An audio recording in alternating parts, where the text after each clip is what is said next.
Imagine I offered you the following deal. Instead of taking Intro to Philosophy all semester long, going through all of the work just to get whatever grade you get, I'm going to offer you a quick opt-out. You can get just an A in the course and not have to do anything else.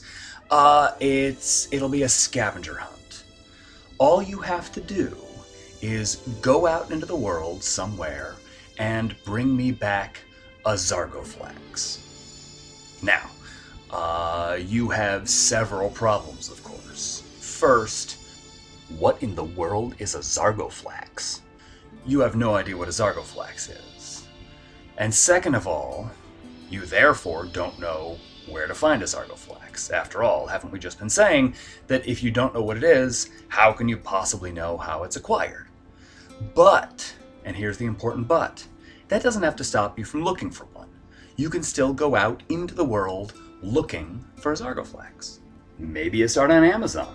Maybe you start on Google. They know everything, right? You don't find it there, maybe you can go out into the woods, find something weird there. Or you go to some mall in the mid-cities. Or you go to some flea shop. Or.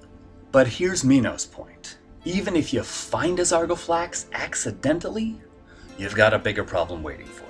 And here's what that problem looks like. Let's say there actually is a zargo flax at some little flea shop up in Denton. And let's say, after looking several other places fruitlessly, you just randomly happen to go into this little flea shop up in Denton. And let's say you're walking past a shelf full of weird stuff, and you just happen to stop there and look. Now I want you to imagine there is actually a zargo flax on this shelf, but it's just a shelf full of unlabeled stuff. And so you pull the first weird thing off of this shelf and you take a look at it. And what is this thing? I don't know, I've never seen one of these before, so you set it aside. And then you pull a second thing off the shelf, and what's this thing? I don't know, I've never seen one of these before, so you set it aside. What happens when you pull the zargo flax off that shelf? You take a look at it and, well, what's this thing? I don't know, I've never seen it before, and you set it aside. That's Meno's point. Even if you accidentally find the zargo flax, you won't know that you found the zargo flax. You'll set it aside, you'll keep looking. Meno's point is, if you don't already know what the zargo flax is, you can never find a zargo flax, because even if you have one in your hands, you won't recognize it as a zargo flax, and you won't have found the zargo flax. Now here at 81b, Socrates begins to answer Meno's challenge, Meno's paradox. And we already have the sense that something strange is happening here, because so far Socrates has been speaking in fairly short passages. He will ask Meno a question, maybe follow up with a quick statement. All of a sudden, right here, he opens up his mouth and just this enormous block of text comes out of it. And there are no question marks, it all seems to be sentences. He is telling Meno a story. Something strange is happening. Things get stranger still when we pay attention to the story Socrates is actually telling. He tells Meno that the soul is immortal and that we are reborn over and over and over again. And now the major gist of that story is going to be that the soul is immortal and therefore we never actually learn anything at all from scratch. What we are in fact doing is remembering. Socrates will call this recollection. The idea seems to be this. The soul already has all truth inside of it. This just from the very beginning of time, the soul already always has this truth inside of it. And then what happens is that being born is such a traumatic process that it makes us forget everything. And so this is why babies seem so stupid. It's because they have just freshly forgotten everything that they know. And so now what happens in life is that we just spend our life not learning things, but just slowly remembering things as they get triggered by outside events. Now again, this is a theory that Plato, through the mouth of Socrates, is going to call the theory of recollection. Except, of course, Plato doesn't write recollection because Plato isn't writing in English. English hasn't been invented yet, so he uses the Greek term, anamnesis. Now, anamnesis, the root there, amnesis, is where we get the word amnesia from. And so it's just a Greek word meaning to forget or forgetting. An, meanwhile, is a negating prefix. We find it in English words like anaerobic. Anaerobic is not aerobic. And so, in this case, just think of it as meaning un. And so, literally then, anamnesis just means unforgetting. Except, of course, unforgetting isn't an actual English word, which is why your translator is wise to choose the word recollection. But at the end of the day, this is Socrates' story and his theory that we don't actually learn anything, that we just slowly recollect things, collect them up again, because the soul already has all truth inside of it. Now, first of all, that's a weird story, and we're going to get back to that weirdness later. But second of all, and really first then, how does that help us? How does that solve your problem? So imagine you were 6. You're 6 years old, you're having a busy day doing 6-year-old things, riding bikes with your friends, playing Legos, whatever. And Mom calls you aside for a second. She says, "Sweetheart, come here." And you're busy, you don't want to, but fine. "What do you want, Mom?" And she says, "Listen, sweetheart." And she takes something weird off of a shelf in the living room. And she says to you, This is Mommy's zargo flax.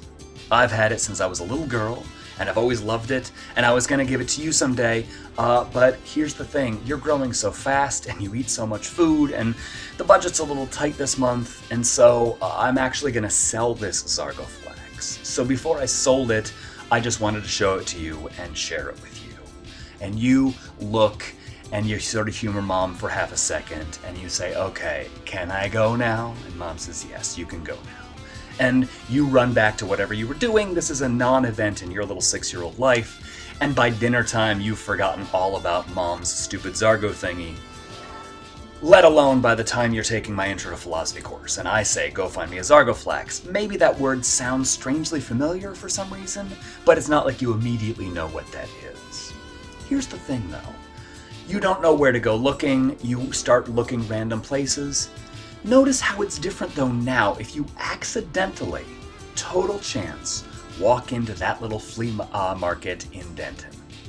You walk past that shelf full of stuff. You're picking random things off the shelf, and what is this? And I don't know. And what is that? And I don't know. Now, though, when you pull the zargo flax off the shelf, you look at it for a second, and you think, "That's weird. I've seen one of these things before." And now you start to think, "Where have I seen one of these things before?" And as you think about it, it starts to come back to you, maybe. You think, Mom had something like this on a shelf when I was a kid. I wonder what happened to that. I should ask her about it sometime. But the more you think about it, the more it comes back to you. Wait a second. Mom used to call this her zargo flax. That's what this is. This is a zargo flax. And now your quest can end. You didn't know what it was before, but now at least when you see it, you remember it. You recollect it. It comes back to you. Now that you've found the right answer, you know that it is the right answer. That is how Socrates' answer is supposed to overcome Meno's problem. Now that's still a really weird theory. And at the end of the day, you might even say to me, "You know what, even if it overcomes Meno's paradox, it's still too weird. I don't believe in reincarnation. I don't think we know all the things before we're born. I don't think we're just remembering. It's just too weird." And to that I say, fine. But a couple of things here. First, this is not just weird to us because we are 21st century Americans and Plato and his friends were weird ancient Greeks. This would have been a weird story even for the ancient Greeks. The ancient Greeks, the ancient Athenians, did not believe in reincarnation. This was not some commonly held bit of their religion that Socrates is bringing up. They thought that when you die, you're dead. We think that when you die, you're dead. So when Socrates offers this story to Meno, it sounds weird even to them. Which is why, second, Socrates does not say, "Well, we believe in reincarnation, so maybe recollection works." Rather, what you'll notice is that he's about to go on to test out this theory. That's what this whole bit with the geometry and the slave boy is going to be about. They're testing out the theory to see if it works. If it works, we'll see Socrates say, maybe reincarnation is real. But we don't know if reincarnation is real. All we want to know is, will recollection work? That's where we're going next. Third, though, and before I let you go, even if you say, okay, no, the demonstration is one thing, the story's still too weird for me, here's the other thing I want to point out. If we don't overcome Meno's paradox in this way, we're still left with this problem. Meno has essentially said you can never really know anything. You can come up with possible answers, you can come up with possible truth, but you'll never recognize the truth as the truth when you see it, and so you'll never actually know anything.